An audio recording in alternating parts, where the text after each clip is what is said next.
Hi bass players, it's Miss Slominski with the video on Josefin's Waltz. This is a really fun and beautiful fiddle tune that we'll be playing in the spring of 2018.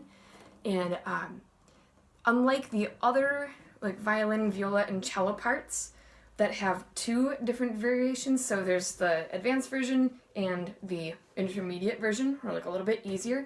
For the bass part, we just have one part. So kind of nice to know that you, as either a 5th grade or a 4th grade bass player, will be playing the same part as any bass player in the other grade from you. That does mean that as a 4th grader, you're going to be seeing some things that are a little bit unfamiliar to you. So I'm just going to walk through a few things that we're seeing in our part. The version that I'm looking at does not have quite as many finger numbers and markings as yours, I think, does. So you probably have a few more finger numbers in your part, or helpful note names and all that. But I do have some in here. I know they match up with yours that you've got at home. So taking a look first, if you don't know what these first kind of notes are, they are called dotted half notes. There's a dot to the side. It looks like a half note that you may have seen before where it's not filled in.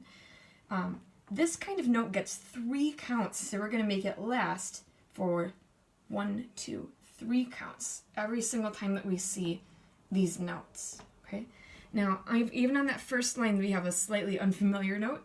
It is called C. It's a C natural. It's lower than your D string. So we've got a couple notes that we're going to play. On our A string, the string that's just below our D string, if you have a 2 written above that note, you are going to be using your 2nd finger. Well, I'm using my home bass, my really nice one, which does not have tapes on here, but your bass would have either a little black tape that stretches across, or maybe a smiley face sticker that shows exactly where you want that 2nd finger to land so that you can get this exact note. I think a lot of the rest of this will make more sense if you just hear it. I'm going to play through the entire song. That does mean that I will take the repeats that are written in there. So just to notice where those are, I'm going to play starting at the beginning of the song. Play through. Now when I get to the middle of the 3rd line, I have a repeat sign. So I'll go back to the very beginning again. I will play those lines again. I'm going to jump the 2nd time over what's called the 1st ending. So the 2nd time I'm going to go to what's called the 2nd ending. And then I'm going to keep on playing from there. It looks like I have a repeat sign, but it's one that points backwards. So what I'm going to do next, I play from the 2nd ending, and I play through all of the rest of the song until I get to here. And this is like a 2nd section that I'm going to play again. I'm going to jump back and repeat from the backwards looking repeat sign. Okay? And then when I get to the very end of that, I'm going to end with one very long G. Okay? One thing that may also be new to you is something called a tie.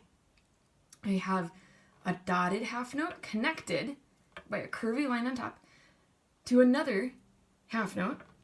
And those are on the same note, so I'm just going to make that note last out for 5 counts for right here, or 6 counts if I have 2 dotted half notes. So here is Josefin Waltz. I'll play the whole way through. About 1, 2, 3, 1, ready, go.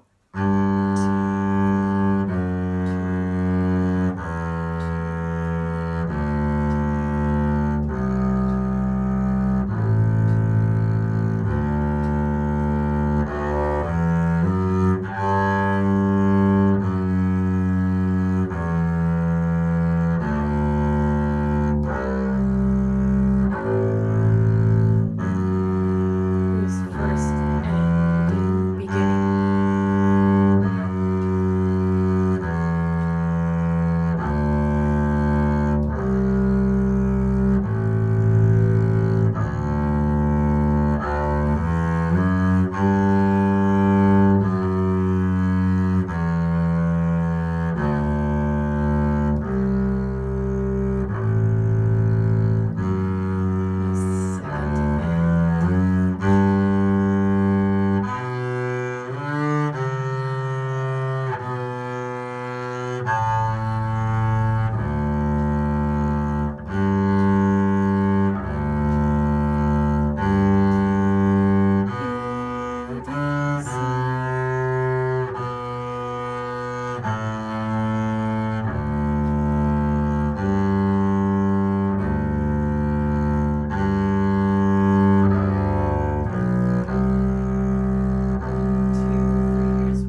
encourage you to also try playing along once you know this part and you can do your shift successfully and in tempo, to try playing this alongside the melody. Listen to the violin part. Just type in Josefin's Waltz, violin, Slominski, and you'll be able to find that. Thanks for listening, and we'll see you next time.